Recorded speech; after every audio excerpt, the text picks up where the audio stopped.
Najeriya ba. Me yasa kace haka? Mutane kai ba gwamnati ke mutane ba. Dokoki ana dokoki don jama'a. Na ka tun farko duk inda aka wannan canji da kuɗi a duniya abinda al'ada shine sai an ɗauki lokaci ana wada kan jama'a na tsawon lokaci kafin a je a fara kuma da lokaci mai tsawo da canza kuɗi ba a canza kuɗi rana aka ba ana canza riga ba gaskiya bane ko ba haka ke kuma babu duniya ba ina tattalin arziki da ƙasa an kai kanan yayi nasara. To amma ya kuka kalli yadda ya kasance a nan tarayyar Najeriya? Wato ganganci ne da rena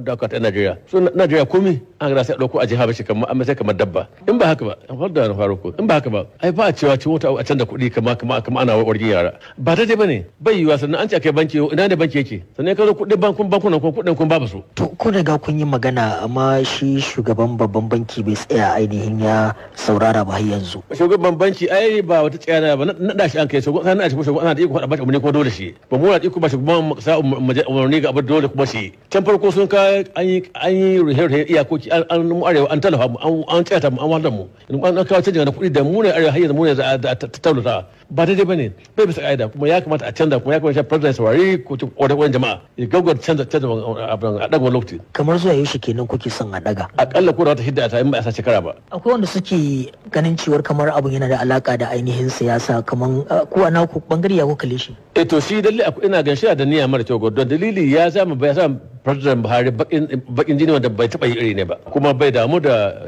makomar da shi mutane bayan Allah sun ka zaɓi Buhari sun ka kuka sun ka mutu sun ba jini su akan Buhari bai shi bai damu tunda babu wanda ba jini ko mutum da aka yi ne shi la ɗauka an ka ga amai sibi gona gwamnati adawa ta da shi ba to saboda karanci irin na Buhari da abin da an ka to an ce an bai shi ba amma shi bai damu da abin da zai kashe gwamnatin Buhari ba kuma sai Buhari kuma gwa Buhari ba. To me kuka yi a matsayin ku na 'yan majalisa akan wannan al'amari? Mun majalisa mun yi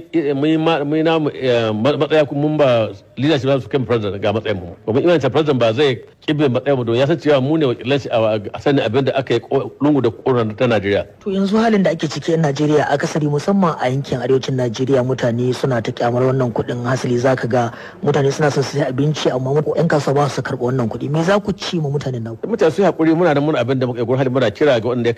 muna ba da sakon inda ya kamata tabbatar abin an duba cikin basira an tana ta gogawa tun bai ida halka mutane don dalili ko yanzu mutane sun wahala yau ina cikin Sokoto ko ina ka zo ka ba da kuɗi ko abinci ka sai ka ba tsohon kuɗi ba karba to ina ka ta haka sai mutane su bari su mutu kuma ni abin da sani shugabanci inda shugabanci wani ake na ƙarshe to ra'ayin jama'a babban abu na a saurare su a daraja su ma ai abin da za da to matsalar Najeriya kusan komai aka fito da shi sai kaga ana ta ainihin cece kuce ma'ana sai an soke shi ban ce komai sai da mutane saboda wani bi abin da mutane ba shi abin amma mahin ce wani abubuwa da wanda suka kama jama'a masiba don masiba ce ga yanzu ba sai aka wanda zai kwana yau da yin wasu Sokoto ba ko tin Najeriya ba saboda ɗaya ko an ba sa kuɗin ko tsahi kuma shi bai sai bangabe da su to ina haka kai haka. Sanata Aliyu Magatakardawa mako kenan tsohon gwamnan jihar Sokoto.